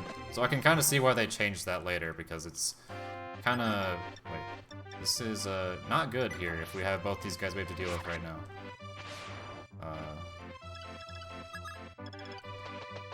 This has actually never happened before, that both these guys are here on this turn. unironically. So I think that sniper's gonna, like, move up. I hope he can't kill Boa. I'm pretty sure he can't, but, let's, hope that isn't the case. I don't know. I imagine he does. Oh, he's attacking Marth anyway for some reason. Alright, that's really weird. I don't know why you would do. I guess just because Marth can't retaliate. That's more important here than potentially killing someone, I guess. Okay. What?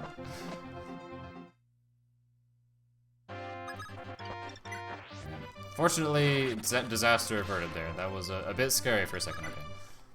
I have no idea if that sniper can kill him. I don't even know what weapon that sniper has. Maybe he has a silver bow or something, which would be, probably, potentially, I don't think they would have enough speed to double, so probably not enough damage to, like, one hit him, I would guess. Wait, no, actually, not that yet, okay. Need to barrier him first.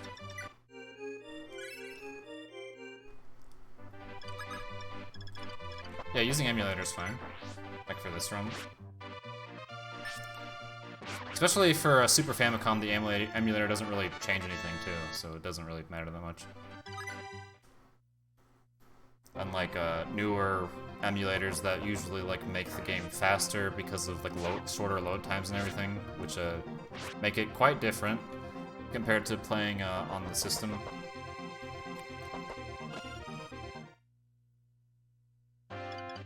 But I'm not sure, it depends on the rules for the specific run, obviously, but generally for newer systems, I think they don't allow emulators sometimes. But that is that. Okay, we don't need that. Barrier him again, so he doesn't get attacked by that mage. We don't really care about the mage doing damage, just more that if the mage moves up and attacks Marth, it'll just waste time, so better to barrier instead. Okay, that's not gonna kill in one round there. We can just kill him next turn. Yeah, as far as I know, like wait, what? Okay. So because those guys moved up earlier, they're gonna move up again here. It's another meme, like, never seen this happen before, but okay. Because they normally don't get in range. The guy usually doesn't survive, and he usually isn't in range to be healed by that guy if he does survive. So, cool, I guess. We have to walk up and kill that guy because he's in the way, actually. We have... What do we not need? Oh, we need that. Don't need that. Yeah, I was gonna say I'm pretty sure the world record for Super Mario Brothers is used on emulator. So that's probably fine there. Well, this is awkward. We have to kill this guy. Oh, we should heal first.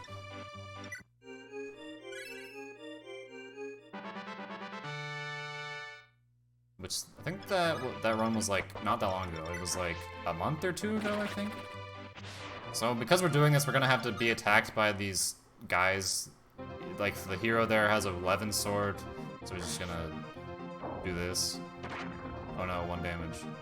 They always attack if they can do at least 1 damage. But obviously don't care because of the damage, more that it just wastes time.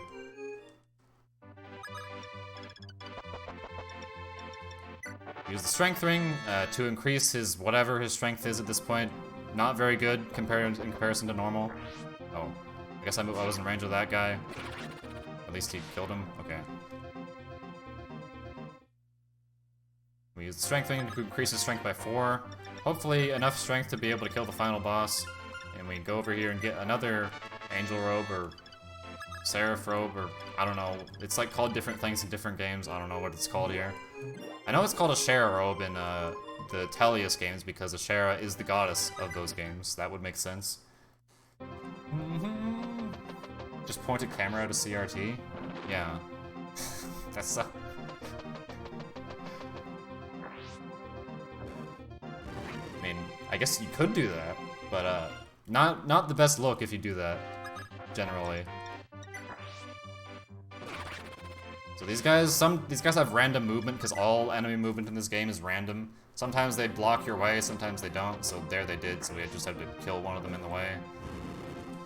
And then we just have to wait to kill the boss next turn. The boss being Tiki. And hopefully we don't get the 1% miss here. I've never actually seen Marth miss Tiki, but I guess that would be funny if that happened. Actually, it wouldn't be that funny if it meant we had to reset, but sure. Okay, yeah, alright, she's dead. Goodbye, Tiki. And she's like, oh, Oji-chama, which is in reference to Benutu, who is not here. Oji-chama is like a nice way to say like grandfather in Japanese, I guess. That's how I would describe that briefly. And then we're done with the second longest chapter in the game, I would say? I think.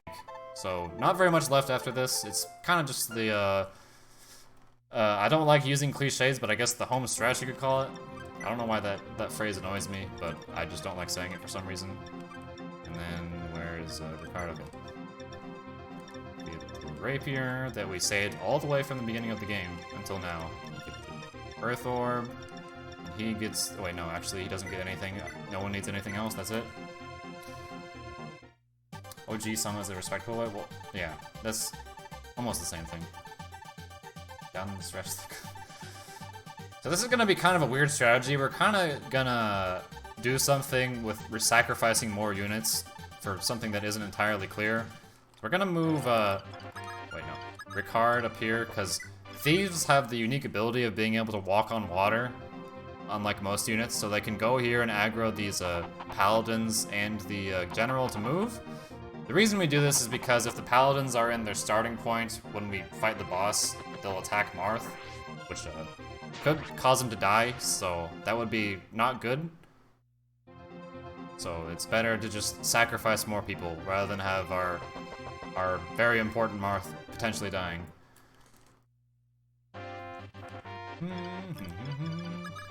So we just move him here too, because we need to have both of them move there actually to keep them there long enough. Oh, no, don't warp him actually. Warp over to the boss. So the rapier only has like 3 uses left, but it doesn't matter because when you have the star sphere in your inventory, your weapon uses don't go down. So even though we have 3, we still have enough for the boss. Okay, we got hit, so I'm gonna heal just in case. And whenever you get here to this point, Marth and the boss here, who's Camus? Or Camus? Camus? I'm always confused about how to pronounce his name, because people are like, oh, it's not Camus, it's Camus, or Camus. Well, in Japanese it'd be Camus, but I guess he's Camus, I don't know. But he's here, and he says things to Nina, who's not even there, somehow. I guess she's, like, on Marth's back or something, I guess. And just a safety heal, even though he didn't really take very much damage, but whatever. And he does have the Gradivis because he's going to attack from 2 range because the Gradivis has 2 range. And he's like, oh no, you can't defeat me. It's too sad that you can't defeat me because I have the Gradivis. And then that would be funny if he said that and then missed, because he can miss. Oh no, he didn't. All right, didn't take very much damage at least. Lady Muty. Sure, that's fine. Or Mute.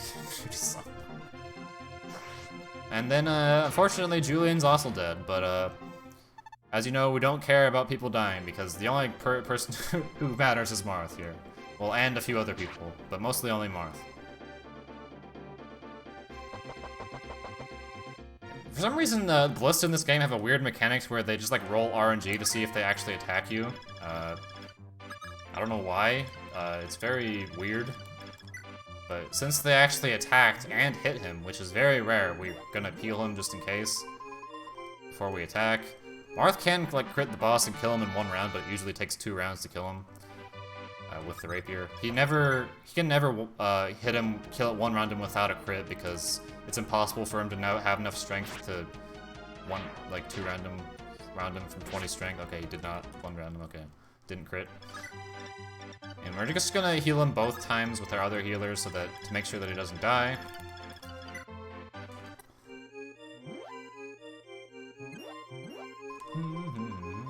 So I'm pretty sure there's probably no chance he can die, but whatever, we're just gonna heal just in case. Wait, which one of these is Wendell? Okay, you're Wendell.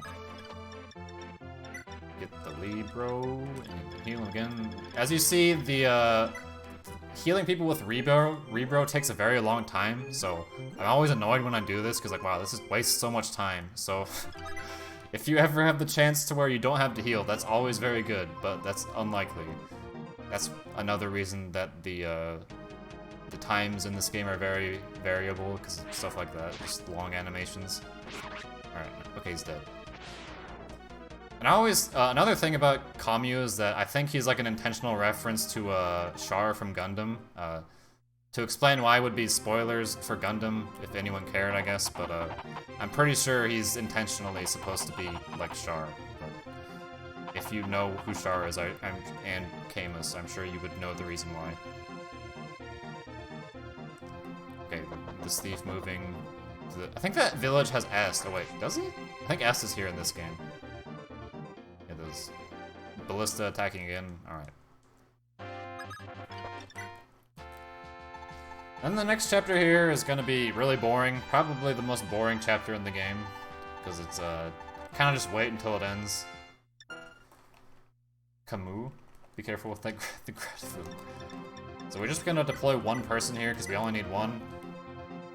And this is a very strange chapter. Well, as many chapters are in this game, because it's the first, based on the first Fire Emblem game, I guess.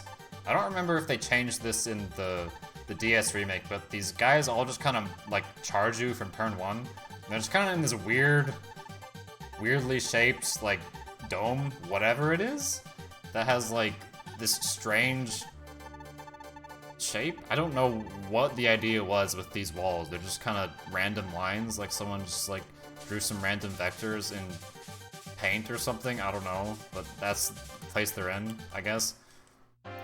So we're just gonna end the turn immediately because everyone including the boss, except for one enemy and the healers there, just kind of charge you on turn 1. So instead of warping Marth turn 1 and pretty much guaranteeing his death, we're going to just wait, which obviously, as you can see, is going to take a while, so we just kind of have to sit here for like a minute and wait for them to all move. But definitely more consistent. I guess maybe if you want to be like really risky, you're like, alright, I don't care, I'm just gonna warp turn 1 to save. Actually, I don't even know if that would save time, because he would have to fight everyone. I'm not even sure that would help, but you could do it if you wanted. Not a very good idea, though.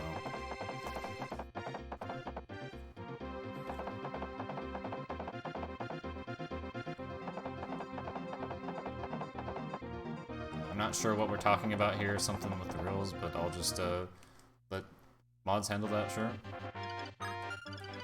Whoops, okay. Why not?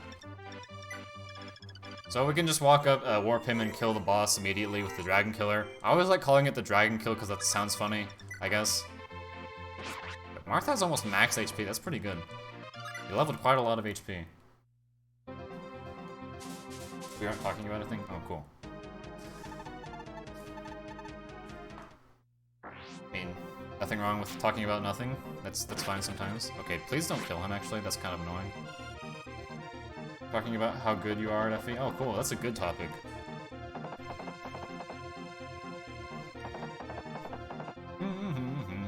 Then we now have to wait for them to all to move back.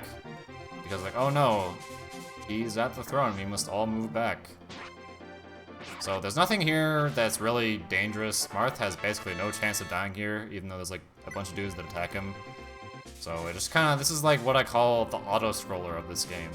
The closest thing you could have to an auto-scroller in Fire Emblem, I guess, because there's nothing that really matters. You don't really need to like do very much and just kind of wait till it ends.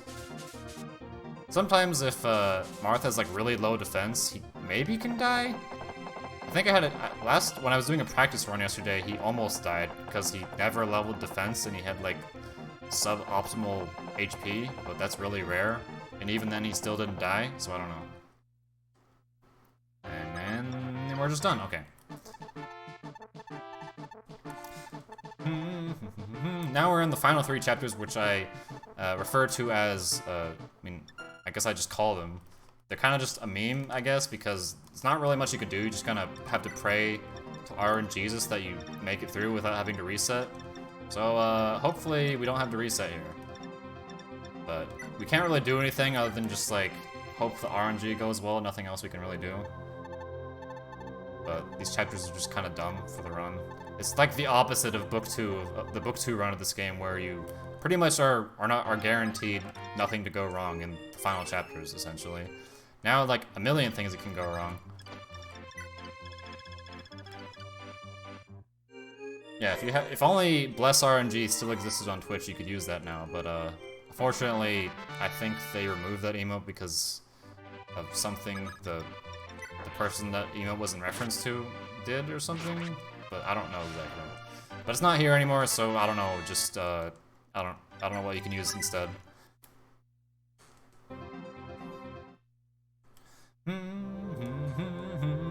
So Garnif kind of just, he's like, you're going against me in something, I'll use my math. So his magic is called math here, but in English they changed it to Imhulu, or I think that's how you pronounce it. I don't know why it's Imhulu, but that's just what they decided, I guess. I can't, maybe math was like another way to say Imhulu, I don't know. I don't know if that's like a made-up word or in reference to something. Power of math? Yeah, I guess it is math. I mean, I guess math is very powerful in Fire Emblem because that's how you know what you're doing, I guess. Okay, so if Marth doesn't kill this guy, nope. All right, never mind. He needs to not kill these heroes to be able to finish here, which is kind of weird. He needs to not crit. He might just survive anyway, even if he does. Okay, never mind. It's fine. I'm just gonna do this on the first try. That's pretty unusual. Okay. And I don't know what's going on with this room. They're just kind of like, she's just behind like this chair. I don't know how you get in there other than like jump over the chair. Kind of a weird design choice, but I guess they were kind of forced to do that or something. Yeah, first try. That's actually unusual, because usually, even in the world record, I had to retry that chapter. But it was that way because I had luck in other places, of course. Here's RNG chapter number 2. Well, at least there's only 3 of them. So, depending on Shida's HP, which it's usually not enough to survive, she'll just die to the boss here, but otherwise if it's 19 or higher, she can't die, because the boss does 18 damage, always. No sub 1 hour 30, dang. To watch the boss transform again? Oh, cool.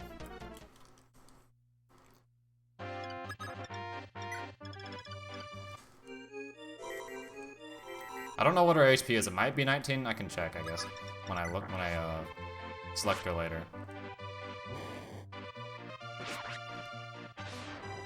Cute boss? I mean, depending on your definition of cute, sure. But yeah, I don't personally find that cute, but if you want to, that's fine.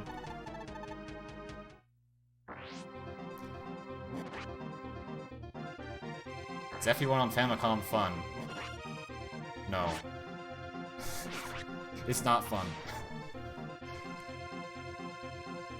It's, imagine this game, but slower and more confusing, because you can't look at weapon might, and there's no battle preview. So, in general, not very fun in comparison to this game. I would say, overall, I think this is my favorite version of this game. I don't like the DS version as much, but it's okay, I guess. I guess the DS version has every chapter, but the additional chapters that this game doesn't have are not that exciting, I guess. They don't add too much. But I think overall this game is definitely the best looking version of this game, and is not broken, and doesn't have like a bunch of weird things in it like FE1, like tank archers, which were a thing for some reason. Okay, now we need to hope that Shida doesn't die. And hopefully we only have to do this once. Yeah, she only has 18 HP, so she will definitely die if she gets hit. Okay. Okay, will you do it? Will you crit or something? Nope, no crit. Oh, nice! That is, very good. Yes, thank you for the please don't die. It helped there. That is what caused her to not die. And now we have finally Final Chapter, which is just called Final Chapter instead of Chapter 20. We have to do a bunch of weird deployment here to get things in order. We have Jagan, Gordon Shim, Wendell,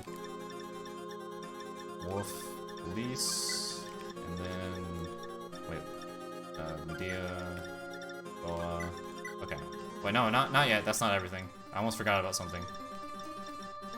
Give the Earth Sphere to Ogma. Then the Libro to her. Or the Physic, I guess. Alright, so here we finally hear different map music that you'll hear for about 20 seconds or something that you actually get on the map. But enjoy it for a small time, I guess, because it is kind of nice.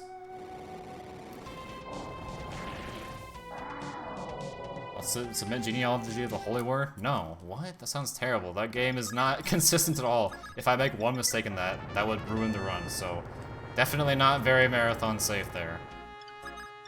Probably like as unsafe for a marathon as you could possibly ever be. Cute boss? Yeah, I guess Medeus is pretty cute. So the strategy here is just to use the Earth Sphere 3 times to reduce the boss's health so we can go finish him off with the Devil Sword that we talked about earlier. And the Earth Sphere does RNG damage, is like 5 to 15, and it rolls the damage separately for every character on the map. So depending on the RNG we get, we can either have 15 from 5 to, or not 5, from 15 to 45 damage dealt to the boss, depending on how lucky we are. So if he has less health, he's easier to kill. If it's too low, it's basically impossible. So this is why this chapter is also very inconsistent, is because of that. Is that Godzilla? Yes.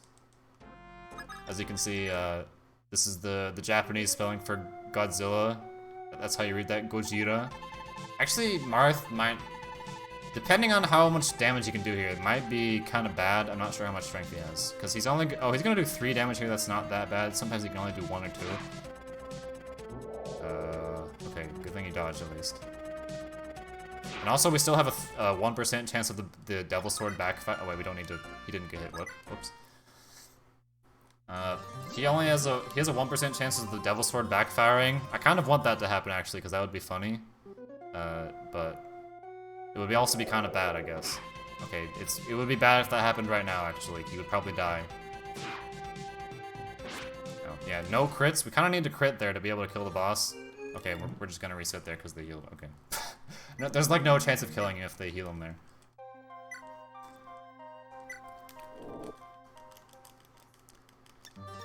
So I have to do this again. This is probably faster than waiting through that very long enemy phase instead. Watch him transform again. If you really like this animation, you get to see it twice. Nice. It is a cool animation, I guess. The only time you ever see that in the run. Or in the game, I guess. I don't know why it makes this weird, like, trumpet sound when you use the Earth Sphere. It's kind of a strange choice, I think. I guess the design decisions of early Fire Emblem are just kind of strange in general, so that's not really surprising.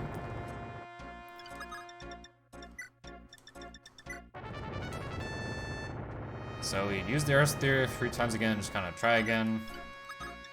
Would have been quite lucky if we didn't have to reset any of the last 3 chapters, but unfortunately we still had to because Marth was deciding to not crit. Because he's just doesn't want it today, I guess. And as you can see, the Earth Sphere also damages us because Sheeta has 1 HP, but it can't kill you.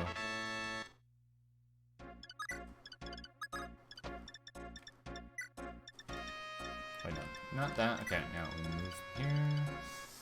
Hopefully we get better RNG than not critting at all this time. That would be appreciated. Because he's in range of Sheeta, which gives him 10 crit, so he has shots. Wait, what is his crit? Yeah, I guess that's like almost the max crit he can have here is 26. So his chance of critting in 2 attacks is, I don't know how to calculate it. It's more than 26 if he attacks twice. But he won't actually kill him if he crits though, so it's not too much of a factor. Please like do it once. Okay, nope, alright. Still no crits after 6 attacks. Don't worry. I mean actually maybe worry, I don't know. Oh, we can't just retry again until it works. Get to hear the beginning of the song a lot, which is a cool song. Oh, when he's running, it means he's about to crit too. Nope, no second crit. Is he gonna heal again? Oh well. Yeah, just don't want to. That's gonna heal a lot, so there's like no way we can kill him if that happens. The healer just decides to not heal for some reason, though. sometimes. Triple Raccoonda, what?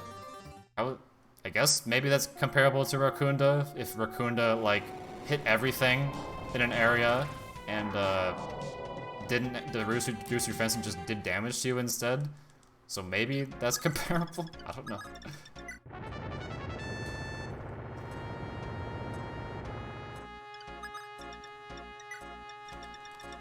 So he doesn't have like max strength, so he could be doing 4 damage per hit if he had more strength, but we'll just have to deal with him doing less damage here. Sounds like a Raccoonda? Yes.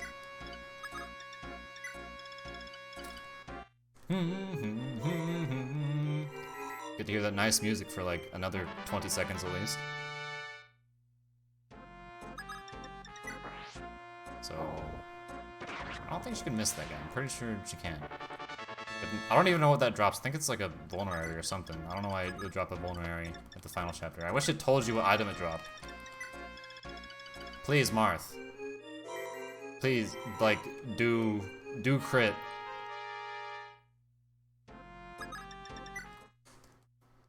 And nope, this is kind of a bad roll again. He only took, so 52 minus 25, so it did, the Earth Sphere did 25 damage here, which is, I don't know what average out of, from 15 to 45 would be, actually, so I'm not sure.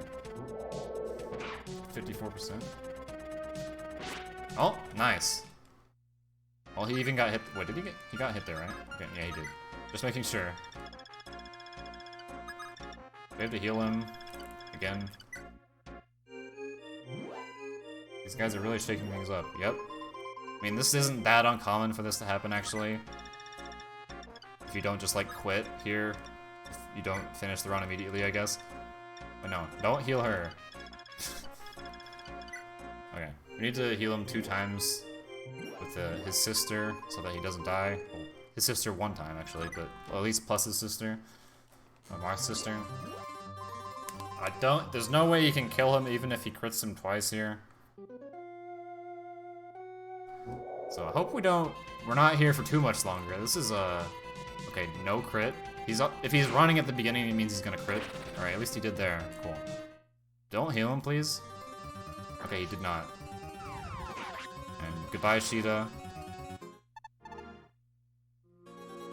So now that Sheeta's dead, we actually get 10 less crit, which is kind of bad, but at least the cleric decided, priest? Whatever you want to call it, decided not to heal for a random reason, I guess. It's just like an RNG roll or something. So at least he has less health now. Yeah, oh no, Sheeta. If we finish this here, we'll actually get the sad ending, where we hear the sad music at the end. Which is, kind of interesting that they decided to make the end of game music different if Sheeta's dead. Like, if one specific character is dead. Then I guess she's the most important character other than Mara, so that kind of makes sense. So we have to wait through this very long enemy phase if we do this, because everyone has to move. It takes a long time. I mean, kind of just said that, but yeah. Transforming so that they can do something next turn if they even get to move, I guess. Okay, finally! That turn takes forever. Okay, please, like, we can? I think we can, oh. Oh? If he crits him again, he's dead, actually. Oh? Nope, okay. Well, maybe you can kill him on enemy phase?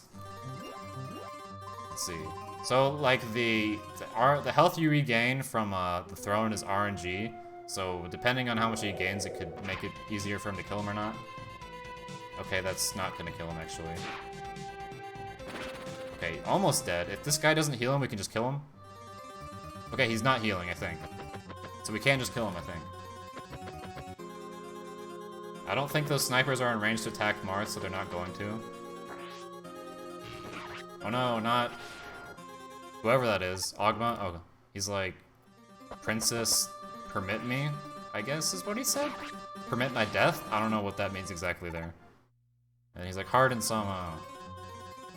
Because Harden's his leader, I think. Oh no, not Harden. Oh well, I guess that was a kind of app that he died after you said his name. Oh no, not Kashim. Yeah, why didn't I use the whatever item that would prevent all of them from dying here? Dang me. Oh no, not Lena. It's gonna be a lot of people dead at the end. Oh my. Oh no, not Marth's sister. Oh no, not Gordon. Oh, dang, Gordon. Dodged. What a boss. How did he dodge that? I guess the bull. Oh, he's still probably dead. Never mind. Goodbye, Gordon. I think almost everyone is dead now, except for like the people down there.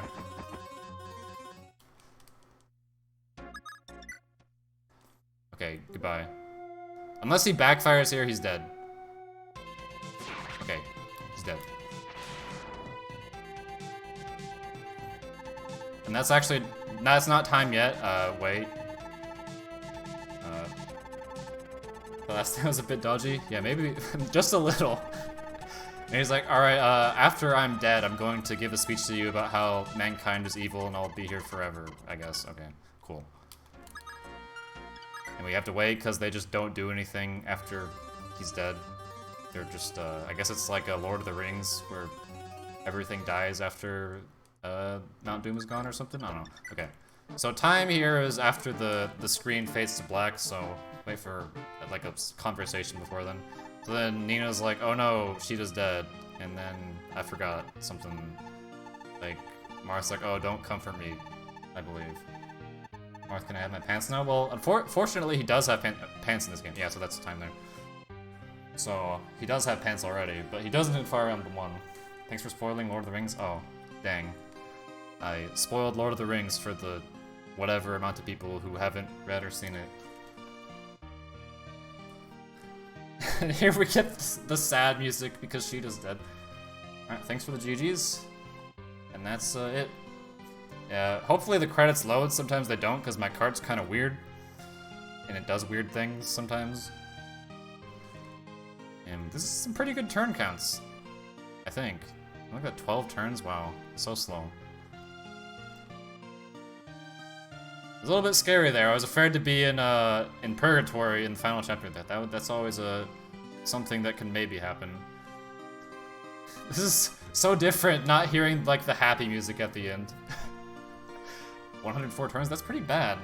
Normally it's like 97, I think. I took a little bit longer. Yeah, what a great game. Sure, yeah, this is a good game.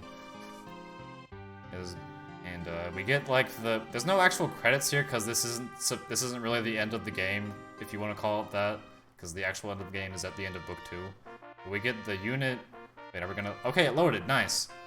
So this is the unit records, and it says wait, I need to look at. Yeah, okay. So we get like the so Marth got 67 wins, 0 losses there. That's what this says in his experience. And we're just gonna see a bunch of people who are dead. And it's gonna say they died in the last chapter, basically. A bunch of times here. Oh no, Jagan. What's the Lord of the Ring? Jewelry owner? Yes, that is a jewelry chain in Indonesia. Wait, Abel survived, actually. I forgot he was still alive. That's funny. Everyone else died, but Abel's still alive. Yeah, F for everyone who's dead. Like, half of our party, basically. Well, Doga's still alive. It's weird they count losses. Yeah, the game actually remembers losses if they die and you restart. So if you had someone die, if Marth died and it had to reset, it would count that as him dying one time. Wait, did he die one time? I don't remember. Maybe I like reset too fast if he did die, I'm not sure. Only green hair's alive? Yeah, look at that green hair from Maji, or Board or Cord, or whichever one that is, I don't know. Axe dudes that have the same portrait, but look otherwise the same, or the same except for their hair color. So we're just gonna keep going with this until whatever. Actually, oh yeah, I could have some ending whatever here while this is happening, I guess. I would like to thank Collective Souls RTA for making the notes to this run. He actually ran Star Ocean 3 earlier in this run, so thanks to him for doing that. I used his notes for a long time. Maybe someday he'll return to this game. I don't know. We'll see, I guess, if he wants to. If he doesn't want to, that's also fine. I mean, not that I really plan on returning to this game, because I think I've had enough of this game for a while, so I can understand not wanting to. I mean, well, just if you've done it, like, it's a little bit different if you haven't. So if you're interested in this run, you can find the notes on the Discord linked in the speedrun page for this game. And also thanks the Questing for Glory staff for having me on and being very nice with everything they did, with the setup and everything. It was pretty simple, so thanks to them for that. And don't really have much else to say. I heard Simon will be running this today. Oh, cool.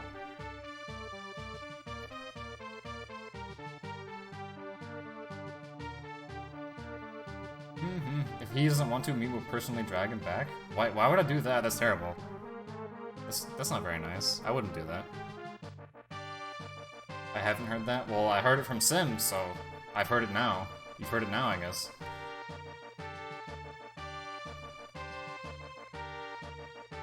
Just gonna keep going until whatever. I don't know when I'm supposed to be done. This is gonna go for not very much longer, actually. These unit things aren't very long. We get these characters that we never used, that survived because we didn't deploy them. Nice.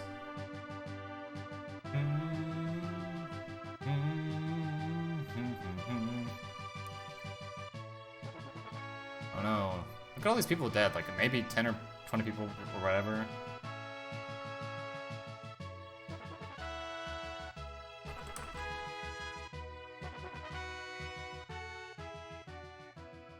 Yeah, and alright, thanks everyone for watching. Good luck to whoever's going next. Trace Kina? Running Lunar Silver Star Story complete? Alright.